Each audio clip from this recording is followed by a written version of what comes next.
부흥은 거품이 아니라 진실입니다. 시작. 부흥은 거품이 아니라 진실입니다. 한 번 더. 부흥은 거품이 아니라 진실입니다. 부흥은 거품이 아니라 진실입니다. 할렐루야. 아멘.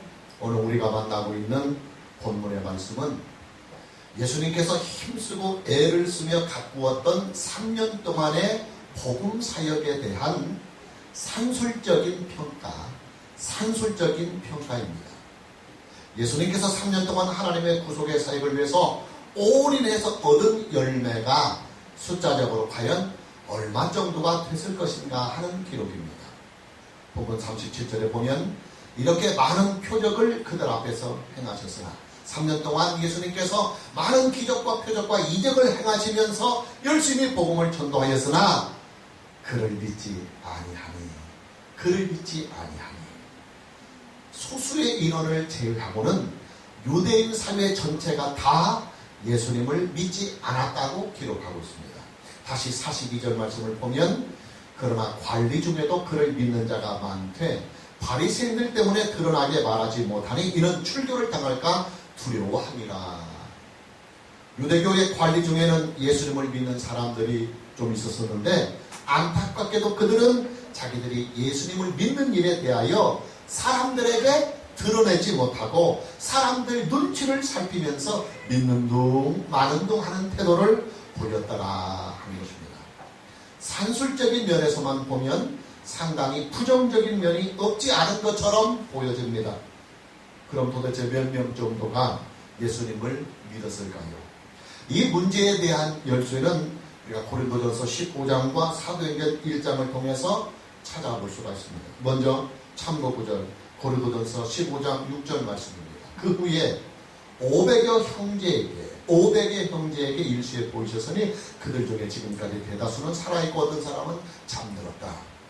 부활하신 예수님께서 500여 명의 형제들에게 한꺼번에 일시에 보이셨다고 기록하고 있어요. 그러니까 적어도 예수님을 믿는 사람이 500명 이상은 되는 것으로 우리가 추정해 볼 수 있습니다.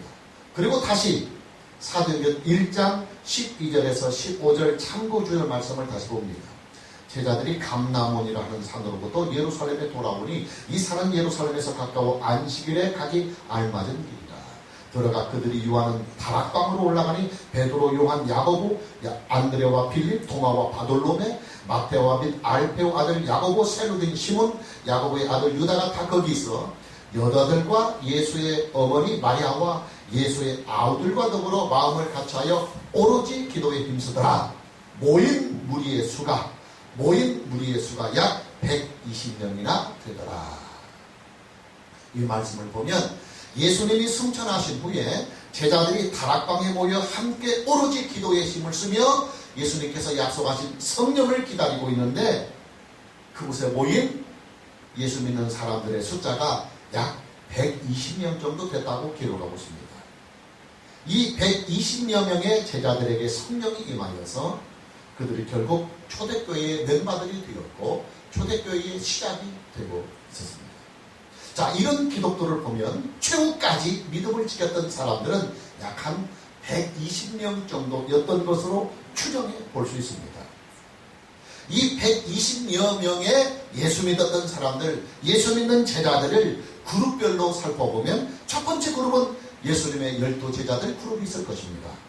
안타깝게도 그 12명 중 한 사람은 예수님을 팔아먹는 배신자가 되고 맙니다. 두 번째 그룹은 예수님 주변에 있었던 여자들 그룹과 또 예수님의 육신의 형제들 그룹입니다. 그리고 세 번째 그룹은 누가복음 10장 1절에 나오는 70명의 전도인들입니다. 그리고 네 번째 그룹은 예수님께로부터 직접 간접적으로 은혜를 입은 사람들이 이제 예수를 믿고 그렇게 예수님을 따라다니는 예수님의 제자가 되었을 것입니다. 예를 들어서 예수님께 직접 전도를 받고 믿게 된 사마리아의 수가성에 사는 그 여인, 그 다음에 왕의 신하, 또 38년 된 병에서부터 치료를 받았던 그 사람, 그리고 나면서부터 맹인되었다가 치료를 받았던 그 사람, 그리고 죽은 지 나흘 만에 다시 살아난 나사로와 그 주변의 사람들, 그리고 니고데모와 아리마대 사람 요셉 등 이런 사람들을 뽑을 수 있습니다. 자, 이런 사람들을 대략적으로 다 합치면 그 숫자가 약 한 120명 정도 되었다 하는 말입니다. 약 120명 정도. 이 숫자가 바로 예수님이 3년 동안을 복음 전도에 오래 하면서 얻었던 산술적인 열매들입니다. 물론 이 숫자가 생각하기 나름대로는 많은 숫자라고 볼 수도 있었겠지만, 그러나 예수님께서 3년 동안 행하신 그 엄청난 기적들과 또 유대 군중들이 예수님에 대하여 쏟은 열정과 열광에 대하여 본다면 결코 많은 숫자는 아니다. 그렇게 우리는 생각해 볼 수 있을 것입니다. 예수님은 지상에서의 사역 기간 중에 많은 이적들과 기적들을 행하셨습니다. 요한복음에서만 보더라도 아주 굵직굵직한 이적들이 7가지나 기록되어 소개되고 있습니다. 요한복음 2장을 보면 예수님은 가나의 혼인잔치에 참여해서 물로 포도주를 만드신 이적을 행하십니다. 그리고 4장에 와서 예수님은 왕의 신하의 아들을 고치십니다. 그리고 다시 5장에 가서는 38년 된 병자를 치료하십니다. 그리고 다시 6장에 가서는 그 유명한 오병이어의 기적을 행하십니다. 그리고 다시 6장에서 예수님은 파도치는 파도를 바다 위를 걸어서 제자들이 타고 있는 배에 오르시기도 합니다. 그리고 다시 9장에 가서는 나면서부터 맹인된 사람을 치료하십니다. 그리고 마지막 요한복음 11장에 가서 7번째의 기적, 죽은 나사로를, 그것도 나흘 만에, 그것도 무덤에 들어가서 부패한 냄새까지 나는 나사로를 다시 살리시는 엄청난 기적을 행하십니다. 예수님이 행하신 이 놀라운 기적들과 능력들은 그 하나하나의 사건들이 다 하나님만이 하실 수 있는, 하나님만이 하실 수 있는 신적인 놀라운 능력들입니다. 그러니 예수님이 이런 능력들과 기적들을 본 사람들이 얼마나 예수님을 많이 따랐을까요? 한때는 예수님을 따르는 무리가 남자 장정만 무려 5,000명이 된다고 성경은 기록하고 있어요. 그뿐만이 아니잖아요. 예수님께서 예루살렘에 입성하실 때만 하더라도 많은 유대인들이, 유대 사회 전체가 예수님을 향해서 종려나무 가지를 손에 들고 호산나 찬양을 하면서 엄청난 화로와 열광을 보내기도 하였습니다. 그런데 그 많던 사람들이 다 어디를 가고 고작해야 한 120명 정도밖에는 열매가 없었느냐. 본문 37절을 다시 봅니다. 이렇게 많은 표적을, 많은 이적과 기적들을 그들 앞에서 행하셨으나 그를 믿지 아니하였다. 예, 성경은 분명히 이렇게 기록합니다. 이렇게 많은 표적을 그들 앞에서 행하셨으나 그를 믿지 아니하였다고 말입니다. 예수님을 향해서 손에 종려나무를 들고 호산나 찬양을 부르며 환호하던 그 많던 무리들이 사실은 다 거품이었고, 예수님이 오병이어의 기적을 행할 때는 남자 장정만 무려 5,000명이나 됐던 그 수많은 유대 군중들이 사실은 다 거품이었더라 하는 것입니다. 예수님의 사역을 보면 예수님은 이적이나 기적을 베푸는 일보다도 오히려 하나님의 메시지, 복음을 전하는 일에 더 주력하셨습니다. 왜냐? 기적이나 능력이 믿음을 주는 것이 아니라, 기적이나 능력이 믿음을 주는 것이 아니라 우리에게 구원받을 수 있는 믿음을 갖게 하는 것은 하나님의 말씀이기 때문에 그래요. 할렐루야. 참고 구절 로마서 10장 17절입니다. 자리 떠나면 안 돼요. 그러므로 믿음은 들음에서 나며 들음은 그리스도의 말씀으로 말미암았느니라. 그러므로 믿음은 들음에서 나며 들음은 그리스도의 말씀으로 말미암았느니라. 그래서 예수님은 기적이나 능력보다도 오히려 하나님의 메시지를, 구원의 메시지를 전하는 것에 오히려 더 주력하셨습니다. 그럼에도 불구하고 예수님은 이적을 행하시고 능력을 나타내는 일도 적지 않게 행하셨습니다.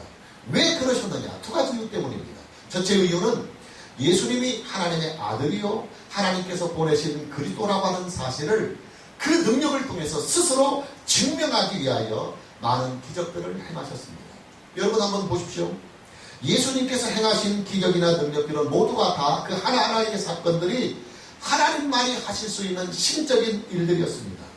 전능하신 하나님, 천지를 창조하신 하나님, 유일하신 하나님만이 행하실 수 있는 그 기적들을 한두 번도 아니고 수도 없이, 그것도 너무나 자연스럽게 행하셨다고 한다면 그것은 이미 예수님이 하나님의 아들이라고 하는 사실을 증명하는 확실한 증거가 될 것입니다. 또 예수님께서 기적을 행하신 두 번째 이유는 사람들에게, 특히 제자들에게 믿음을 확고하게 부어주시고자 예수님은 기적과 능력을 행하셨습니다. 예수님은 항상 기적이나 능력 그 자체에 목적을 두지 않았습니다. 그 기적과 능력을 보고 사람들이, 특히 예수님의 제자들이 예수님을 하나님의 아들로 믿고 예수님이 하나님께로부터 온 그리스도라고 하는 사실을 분명하고 확실하게 믿게 하기 위하여 그들이 보는 앞에서 하나님만이 하실 수 있는, 즉 하나님의 아들이 되는 표적인 능력과 기적을 행하셨던 것입니다. 그러나 결과는 어떻게 나타났느냐? 약 120명 정도의 소수의 인원을 제외하고는 유대 사회 전체가 예수님을 그리스도로 믿지 않고 거부하였더라. 이것이 3년 동안 예수님의 사역에 대한 산술적인 결론이었습니다. 산술적인 측면에서만 본다고 한다면 예수님의 사역이 그렇게 크게 성공한 것 같지는 않게 보일 수도 있을 것입니다. 자, 무슨 말이냐? 하나님의 구속의 사역은 산술적으로나 숫자적으로만 평가할 수는 없다, 그 말이에요. 숫자가 중요하기는 합니다. 한 사람을 구원하는 일보다 10사람을 구원하는 것은 더 큰 효과요, 또 10사람을 구원하는 것보다 100사람을 구원하는 것은 효과면에서 훨씬 더 큽니다. 그래서 사람들이 숫자에 환장하고 숫자에 목숨을 거는 것이에요. 특히 한국 교회는 숫자에 아주 그냥 목숨을 겁니다. 문제는 숫자에 연연하다가 자칫 거품만 양성하고 거품만 풍성한 속빈 강정의 교회가 될 수 있다고 하는 위험이, 이 숫자의 함정이 있습니다. 유대 사회가 그랬어요. 유대인들은 예수님을 바람몰이로 믿으려고 했어요. 예수님이 능력을 행하시고 기적을 행하실 때는 막 밀물처럼 밀려왔다가 예수님이 십자가에 달리시게 되니까 썰물처럼 일순간에 다 빠져나가는 것이 유대인들의 믿음이었습니다. 예수님께서 원하셨던 부흥은 바람이 아니었어요. 예수님께서 원하셨던 부흥은 거품이 아니었습니다. 그럼 뭐가 예수님께서 바라시고 원하셨던 참된 부흥이냐? 한 사람 한 사람이 하나님의 복음을 바르게 이해하고 진실하고 성실하게 예수님을 믿는 일, 그것이 진정 예수님이 원하고 바라시는 부흥이었습니다. 할렐루야. 그래서 예수님은 12명의 제자를 선택하셨고, 그리고 점점 사역이 확장이 되자 70명의 전도인을 세워서 파송하셨습니다. 한 명 한 명을 제대로 잘 세우기 위하여 예수님은 오히려 소수의 인원을 더 선호하셨던 것입니다. 여러분, 진실함과 성실함이 없는 믿음은 바람입니다. 진실함과 성실함이 없는 믿음은 뜬구름입니다. 진실하지 못하고 성실하지 못한 믿음, 진실하지 못하고 성실하지 못한 부흥은 안개요, 연기요, 거품입니다. 오늘 저와 여러분 모두에게 바람을 빼고 거품도 빼고 진실하고 성실하게 예수님을 믿을 수 있는 은혜가 있기를 주님의 이름으로 축복합니다. 두 번째로, 유대인들이 그 많은 표적들을 보고서도 예수님을 믿지 못한 일에 대하여 성경은 무엇라고 말씀하고 있는가? 왜 유대인들이 예수님이 하나님의 아들로서 행하셨던 그 엄청난 기적들, 표적들, 이적들을 보고서도 예수님을 거부하고 믿지 않았는지, 그 이유를 오늘 본문의 39절과 40절에 이렇게 짚고 있습니다. 그들이 능히 믿지 못한 것은 이 때문이니, 그들이 능히 믿지 못한 것은 이 때문이니, 곧 이사야가 다시 일렀을 때 그들의 눈을 멀게 하시고 그들의 마음을 완고하게 하셨으니 이는 그들로 하여금 눈으로 보고 마음으로 깨닫고 돌이켜 내게 고침을 받지 못하게 하려 함이라 하였습니다. 자, 이 말씀은 이사야 선지자의 예언을 사도 요한이 인용한 말씀입니다. 원문을 보면 이사야 6장 9절과 10절 참고 구절입니다. 여호와께서 이르시되 가서 이 백성에게 이르기를 너희가 듣기는 들어도 깨닫지 못할 것이요 보기는 보아도 알지 못하리라 하여 이 백성의 마음을 둔하게 하며 그들의 귀가 막히고 그들의 눈이 감기게 하라. 염려하건대 그들이 눈으로 보고 귀로 듣고 마음으로 깨달아 다시 돌아와 고침을 받을까 하노라 하시기로. 이게 이사야 6장 9절과 10절의 말씀인데, 이 말씀을 사도 요한이 인용해서 유대인들이 왜 그 엄청난 기적과 능력을 보고서도 예수님을 그리스도로 믿지 않았는지에 대하여 그 이유를 설명하고 있는 것입니다. 그들의 귀가 닫히고 그들의 눈이 멀고 그들의 마음이 완고하여서 예수님을 믿지 아니하였다. 그렇게 그 이유를 설명하고 있습니다. 예수님도 이 예언의 말씀을 그대로 인용한 바가 있어요. 우리가 마태복음 13장 13절에서 15절 참고 구절을 보면 예수님도 이사야 선지자의 이 예언의 말씀을 그대로 인용했어요. 예수님이 볼 때에도 유대인들은 이사야 선지자의 예언처럼 귀가 막히고 눈이 멀고 마음이 닫혀 있어서 마치 단단한 돌들에게 복음을 전하는 심정이었다고 토로하고 계시는 것을 우리는 성경을 통해서 볼 수 있어요. 예수님뿐만이 아니라 바울 사도도 동일하게 이 예언의 말씀을 인용했습니다. 사도행전 28장 26절에서 27절 참고 구절을 보면 사도 바울도 이렇게 인용하고 있습니다. 일러스되 이 백성에게 가서 말하기를 너희가 듣기는 들어도 도무지 깨닫지 못하며 보기는 보아도 도무지 알지 못하는도다. 이 백성들의 마음이 우둔하여져서 그 귀로는 둔하게 듣고 그 눈은 감았으니 이는 눈으로 보고 귀로 듣고 마음으로 깨달아 돌아오면 내가 고쳐줄까 함이라 하였으니. 자, 이게 다 무슨 말입니까? 겉으로 보기에는 하나님께서 유대인들의 구원을 원치 않으셔서 그들의 귀를 막아버리고 그들의 눈을 가리워버리고 그들의 마음을 다 닫아버렸다, 그렇게 보여지고 있습니다. 그러나 이 말씀은 그 말씀이 절대 아닙니다. 오히려 그 반대입니다. 하나님은 유대인들을 구원하기 위해서 예수님을 이 세상에 보내실 때 유대인으로 이 세상에 보내셨어요. 그리고 예수님의 3년의 공생의 사역은 유대 사회에 올인하셨습니다. 그러나 결과가 정반대로 나타났습니다. 유대인들은 소수의 사람들 말고는 철저하게 예수님을 거부하고 믿지 않았습니다. 오히려 자기들을 구원하러 오신 하나님의 아들 그리스도를 십자가에 못 박아 잔인하게 죽여버리고 말았습니다. 말하자면 은혜를 원수로 갚은 것입니다.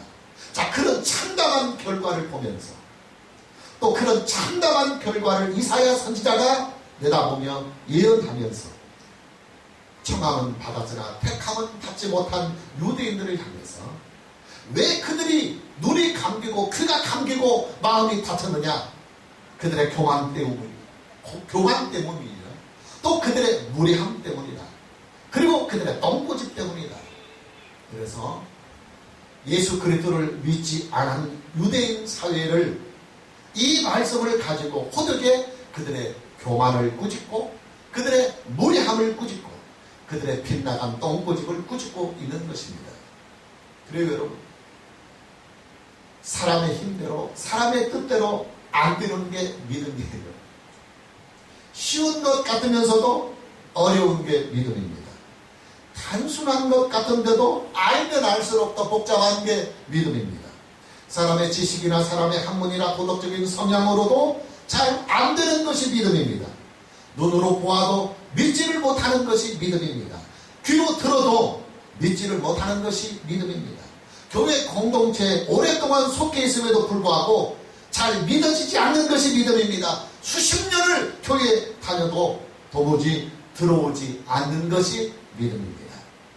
왜 그럴까요? 예수님을 믿는 일에는 반드시 하나님의 은혜가 먼저 있어야 하기 때문입니다. 할렐루야. 왜 하나님의 은혜가 먼저 와야만 비로소 예수님을 믿을 수 있느냐? 믿음은 영적인 일이기 때문입니다. 믿음은 영적인 일이기 때문입니다. 예수님을 믿는 일은 육신의 일이 아닙니다. 육신의 지혜나 육신의 지식으로 예수님을 믿는 것이 아닙니다. 예수님을 믿는 일은 다 영적인 일입니다. 문제는 인간의 영이 죄로 인하여 부패하고 타락해서 그 스스로의 영의 능력을 가지고는 그 그 스스로의 영의 경건을 가지고는 도저히 예수님을 스스로 믿을 수 없다는 데 있어요. 그래서 하나님의 은혜가 있어야 합니다. 하나님께서 우리의 부패된 그 영을 성령으로 밝혀주셔야만 우리는 복음을 이해할 수 있어요. 하나님께서 부패하고 타락한 우리의 영을 성령을 통하여 새롭게 태어나게 해주셔야만 비로소 우리는 예수님을 믿을 수 있는 거예요. 그러기에 성경은 우리가 예수님을 믿게 되는 그 믿음의 일에도 하나님의 은혜가 먼저 작용하였다. 하나님의 은혜가 먼저 작용하고 있다고 분명히 못을 받고 있는 것입니다. 참고 9절 에베소서 2장 8절입니다. 너희는 그 은혜에 의하여 너희는 그 은혜에 의하여 믿음으로 말미암아 구원을 받았으니 너희가 비록 예수 믿고 구원을 받았다 할지라도 이것은 너희에게서 난 것이 아니요 하나님의 선물이다. 할렐루야. 왜? 너희가 너희의 영으로 너희의 마음으로 스스로 자의적으로 너희들의 의지와 이성만으로 예수를 믿는 것이 아니라 부패되고 타락한 너희들의 마음과 그 심령 속에 하나님께서 은혜로 성령을 통하여 감동을 주시고 또 조명을 주시고 중생케 하였기 때문에 비로소 예수를 믿을 수 있었기 때문에 믿음 그조차도 너희가 예수를 믿어 구원받았던 그조차도 다 사실은 하나님의 은혜라. 할렐루야. 오늘 저와 여러분에게 예수님을 믿을 수 있도록 우리에게 은혜를 부어주신 하나님 앞에 이 예배 안에서 더욱 하나님 앞에 감사를 드릴 수 있는 축복이 있기를 축원합니다. 믿음은 또 말씀의 세계입니다. 참고분들 다시 로마서 10장 17절 말씀입니다. 그러므로 믿음은 들음에서 나며 들음은 그리스도의 말씀으로 말미암았다. 여러분 믿음의 세계는요 영의 세계이지만 동시에 말씀의 세계입니다. 영이신 하나님께서 우리에게 말씀으로 오시기 때문입니다. 성경은 하나님의 기록된 말씀입니다. 하나님은 성경으로 우리에게 말씀하십니다. 하나님은 성경으로 우리에게 오십니다. 하나님은 성경으로 우리를 구원해 주십니다. 그러니 우리는 하나님의 기록된 말씀인 성경 앞에서 겸손해야만 믿음을 얻을 수 있어요. 또 우리는 성경을 만나고 성경을 구하고 그리고 성경 앞에 나갈 때 성경을 신뢰해야 돼요. 이 성경은 하나님께서 나를 구원하기 위한 구원의 메시지로 유일하게 주신 하나님의 말씀이라고 하는 이 사실에 대하여 믿음을 가지고 신뢰를 가지고 성경을 대해야 그 성경이 선포되고 그 성경이 내 귀에 들려질 때 이것을 믿을 수 있고 말씀은 우리에게 믿음으로 작용해서 구원받을 만한 믿음이 생겨진다는 거예요. 할렐루야. 오늘 저와 여러분 모두에게 성경 앞에서 겸손해지는 은혜가 있기를 축복합니다. 그리고 성경을 신뢰하고 성경을 사모하는 은혜가 있기를 주님의 이름으로 축복합니다. 세 번째로 자 예수님을 믿는 사람이라고 한다면 당당하게 나는 예수를 믿는 크리스찬입니다 하고 세상에 당당하게 말을 하고 선포해야 된다. 굉장히 중요한 내용입니다.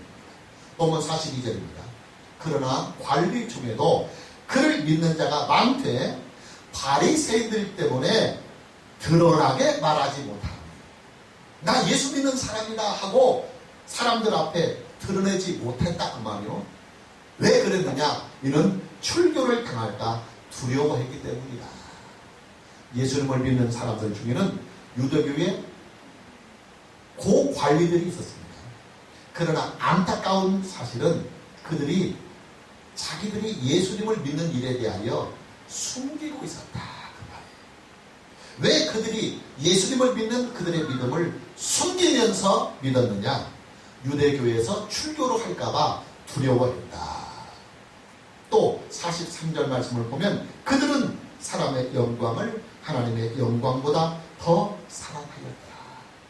그래서 그들이 자기가 예수님을 믿는다고 세상에 드러내지 못하고 숨어서 소극적으로 예수를 믿었던 이유는 사람의 영광을 하나님의 영광보다 더 사랑했기 때문에 그렇다. 성경은 그렇게 평가하고 있습니다. 여러분 지금부터 굉장히 중요합니다. 집중하십시오. 우리의 믿음은요 사람들 앞에서 공중 앞에서 당당하게 선포되고 공포되어야 됩니다. 나는 이제 예수 믿는 크리스찬이 되었습니다. 나는 이제 하나님의 자녀가 되었습니다 하는 이 사실에 대하여 우리는 믿지 않는 세계에 대하여, 나를 알고 있는 세계에 대하여, 내 주변의 사람들의 세계에 대하여 당당하게 선포해야 합니다. 자, 굉장히 중요한 말씀, 참고구절 로마서 10장 10절 함께 봅니다. 사람이 마음으로 믿어 의에 이르고, 여기서 끝나지 않아요. 마음으로 믿어 의에 이르고 입으로 시인하여 구원에 이른다 그랬습니다. 여기에서 입으로 시인한다고 하는 말은 사람들이 많이 좀 잘못 알고 있어요. 대부분의 사람들은 이 말씀을 어떻게 이해하느냐면, 이제 복음을 접한 후에 영접 기도를 마치고 나는 이제 예수를 믿습니다 하고 자기 입으로 예수 믿는다고 하는 신앙의 고백을 시인하는 것으로 사람들이 많이 오해를 합니다. 그러나 여기에서 말하는 입으로 시인한다고 하는 말씀은 그 말씀이 아니에요. 대중들 앞에서, 세상 앞에서 나는 이제 예수를 믿는 크리스찬이 되었습니다 하고 당당하게 선포하는 것을 말해요. 할렐루야. 여러분 보십시오. 유대 사회는 전체가 다 유대교를 믿는 사람들의 집합체입니다. 유대교는 유대인들에게 있어서 삶의 전체입니다. 그런데 지금 그 유대교에서 예수님을 믿는 자는 출교하겠다고 공식 선언을 했습니다. 유대교에서 유대인들이 출교를 당한다고 하는 것은 그들의 삶 전체가 다 무너지는 일입니다. 유대인들은 유대교에게 왕따 당하면, 매장 당하면 그들의 삶의 자리가 설 수 없어요. 왜냐하면 가족들만 제외하고 유대 사회 전체가 그를 다 왕따시켜버립니다. 그러니 살아갈 수가 없어요. 이것이 바로 출교라는 겁니다. 그러니 그런 상황에서 나는 예수를 믿는다고 말할 수 있는 사람들이 그렇게 쉽지 않다는 거예요. 그러나 성경은 그런 위험과 핍박의 상황이 있다 할지라도 네가 진정 예수를 믿고 거듭난 하나님의 자녀가 되었다고 한다면, 너는 예수를 믿어 하나님의 자녀가 되었다고 하는 이 사실에 대하여 당당하게 공중 앞에서, 세상 사람들 앞에서, 많은 사람들 앞에서 시인하고 선포해야 된다고 강력하게 요구하고 있는 거예요. 할렐루야. 왜냐? 예수님을 믿는 일은 타협이나 눈치나 비겁함이 아닙니다. 예수님을 믿는 것은 오직 진실함과 당당함으로 믿어야 된다. 할렐루야. 여러분 그렇잖아요. 창피하다고 자기 부모를 부모가 아니라고 말하는 자식이 있다고 한다면 그 어디 자식입니까? 아버지가 장애가 있다고 해서 아버지를 아버지라고 당당하게 말하지 못하는 자식이 있고, 어머니가 친구 집에서 도우미를 한다고 해서 그 어머니를 친구에게 이분은 나의 어머니라고 말하지 못하는 그런 자식이 있다고 한다면 그런 자식을 자식이라고 말할 수 있겠느냐 그 말이에요. 부모는 하늘이 두토각 나도 부모입니다. 부모를 부모라고 말하지 못하는 자식은 그야말로 자식들 자격이 없는 자식입니다. 여러분, 우리의 신앙 고백은요, 하나님 앞에서만 하는 게 아니에요. 우리가 하나님 앞에서 지금 사도신경을 가지고 대신해서 신앙 고백을 합니다만, 우리의 신앙 고백은 하나님 앞에서만 하는 것이 아니에요. 우리의 신앙 고백은 공중 앞에서, 대중 앞에서, 세상 사람들 앞에서, 많은 사람들 앞에서 날마다 당당하게 고백되어야 합니다. 할렐루야. 나는 예수님을 믿는 그리스도인이 되었다고 하는 이 사실을 세상 사람들에게 당당하게 밝히고 당당하게 알리면서 예수 믿고 그렇게 인생을 살아야 합니다. 이 선포는 나의 구원을 세상에 알리는 효과가 있어요. 나는 이제 구원받은 하나님의 백성이 되었습니다. 하나님의 자녀가 되었습니다. 나는 이제 크리스찬이 되었습니다 하고 세상에 공포하는 공포의 효력이 있어요. 내가 이제는 그리스도의 사람이 되었다고 하는 이 사실을 세상에 알리는 것입니다. 여러분, 우리가 지금 다 세례를 받았잖아요. 세례는 교회 공동체 안에서 나 이제 예수 믿고 구원받은 하나님의 자녀가 되었습니다 하는 것을 선포하는 선포식이에요. 교회 공동체 앞에서 나의 신앙을 선포하는 것이 세례입니다. 우리는 세례를 통해서 교회 공동체 안에서 저 사람 예수 믿고 구원받은 하나님의 자녀가 된 사람이구나 하고 인정을 받습니다. 그러나 세례만 가지고서는 우리의 믿음이 온전해질 수 없어요. 한 가지 더, 우리는 이 세상 앞에서도 나의 믿음을 당당하게 선포할 수 있어야 합니다. 이 선포가 있어야만 비로소 나는 세상으로부터 빠져나올 수 있어요. 세상 사람들이 지금까지 나를 예수 안 믿는 사람으로 알고 죄짓하고 함부로 나를 끌어가고 또 세상의 유혹에 함부로 나를 끌어갔던 그 사람들이 노터치! 지금부터 나는 크리스찬이 되었습니다. 나는 이제 하나님의 자녀가 됐습니다. 나는 이제 이 세상의 문화보다도 하나님의 말씀을 따라가고 하나님의 순종하는 하나님의 사람이 되었다고 하는 이 사실을 당당하게 선포하고 고백해 주어야만 그들이 이제 저 사람은 예수 믿는 사람이 되었구나. 그러면 지금까지 내가 저를 예수 믿지 않는 사람으로 대우하면 안 되겠구나. 그들이 나를 크리스찬으로 인정해 줄 때 우리는 비로소 세상으로부터 빠져나올 수 있어요. 비록 이 선포로 인해서 세상 사람들이 내게 왕따를 시킬 수 있어요. 어디 놀러 갈 때 안 데려가고 주일날 등산할 때 나 안 부르고 주일날 먹자판에 놀자판에 나를 안 부를 수 있어요. 그래서 지금까지 함께 교제했던 일들이 깨지고 또 그들과의 관계가 다소 어려워질 수도 있어요. 그러나 이 선포가 있어야만 우리는 비로소 세상을 이길 수 있는 거예요. 할렐루야. 이 선포가 없으면요 우리의 신앙은 비겁해져요.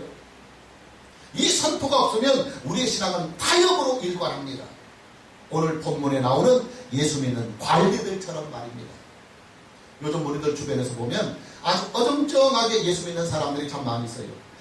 믿지 않는 사람들 속에서 나는 예수 믿는 크리스찬이 되었다고 당당하게 말하지 못하고 밝히지 못하면서 그냥 어정쩡하게 초신해버리는 사람들이 의외로 많이 있어요. 지금까지 나와 함께 술친구를 하고 지금까지 나와 함께 그냥 적당하게 살아갔던 그 사람들한테 내가 어느 날 예수 믿었다고 말하면 그리고 그들과의 관계를 끊고 내가 이제 경건한 삶을 살겠다고 그렇게 그들을 뛰쳐나오면 그들의 조롱도 두렵고 비웃음도 두렵고 또 때로는 그들이 나를 어떻게 생각할까 하는 그런 두려움이 있어서 그들 앞에 당당하게 나 예수 믿는 사람 되었어 하고 말하지 못하고 어물쩡하게 넘겨가는 사람들이 우리 주변에 참 많아요. 여러분 이런 믿음으로는 평생을 믿어도 세상의 굴레에서 벗어날 수 없어요. 역설적으로 말하면 세상으로부터 빠져나오기가 싫어서 내가 예수도 믿어야 되겠지만 그러나 지금까지 즐겨했던 세상의 그 모든 문화들과 그런 인맥들 그런 나의 삶의 습관으로부터 빠져나오기도 싫어요. 그래서 예수도 믿어야 되겠고 세상의 좋은 재미들도 함께 누려야 돼요. 그러려면 그들에게 나 예수 믿는 사람 되었다고 밝히면 안 되거든요. 그러니까 어정쩡하게 믿는 거예요. 한쪽 발은 예수님에게 디디고 다른 한쪽 발은 세상 사람에게 디뎌서 세상 사람이 부르면 그리 가고 교회에서 부르면 교회에 가서 결국 이리 왔다 저리 갔다 하면서 평생을 구원받지 못한 믿음으로 어정쩡하게 살다 마는 것입니다. 오늘 저와 여러분 모두에게 내가 크리스찬이 되었습니다. 나 이제 예수 믿는 사람이 되었다고 하는 이 위대한 사실을 소극적으로 마음으로만 묻어두지 말고 지금까지 나를 예수 안 믿는 사람으로 알고 있는 주변의 사람들에 대하여 당당하게 노터치 나는 이제부터 예수 믿는 하나님의 사람이 되었습니다. 나는 이제 믿음의 길을 가야 합니다. 그러니 이 믿음의 길을 방해하는 일들에 대하여 나의 이 믿음의 결단에 대하여 방해하는 일들을 이제 내게는 하지 마십시오. 부탁합니다. 정중히 부탁합니다. 나는 크리스찬이 됐습니다. 할렐루야. 이것을 당당하게 밝히고 선포해야 된다. 마무리하려고 합니다. 여러분 예수님이 원하시는 부흥은 거품이 아니라 알맹이였습니다. 예수님이 원하는 믿음은 거품이 아니라 진실이었습니다. 그 많았던 거품들이 다 사라지고 순수한 알곡 약 한 120명 이 사람이 남았을 때 성령은 거품에게 임한 것이 아니라 예수님의 기적에 환장하고 예수님을 향하여 열광을 드렸던 유대인들에게 입했던 것이 아니라 그 거품이 다 사라지고 난 후에 모든 고난과 시련을 이기면서 진실함과 성실함으로 믿음을 지켰던 그 120명의 사람들에게 약속하신 성령이 임하셨습니다. 할렐루야. 그리고 그들이 비로소 초대교회를 일으키는 원동력이 되었던 것입니다. 거품을 버려야 합니다. 거품을 버려야 진짜 알맹이를 가지고 믿을 수 있고 진짜 알맹이를 가지고 인생을 살 수 있습니다. 진실하게 믿읍시다. 성실하게 믿읍시다. 저와 여러분 한번 엉걸지게 이게 표준어입니다. 네. 사전에 있는 말입니다. 엉걸지다. 엉걸지게 한번 예수님 잘 믿어봅시다. 오늘 저와 여러분 모두에게 예수님 잘 믿는 은혜가 있기를 다시 한번 주님의 이름으로 축복합니다. 할렐루야. 할렐루야. 아버지여,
주님의 평화로 임하소서.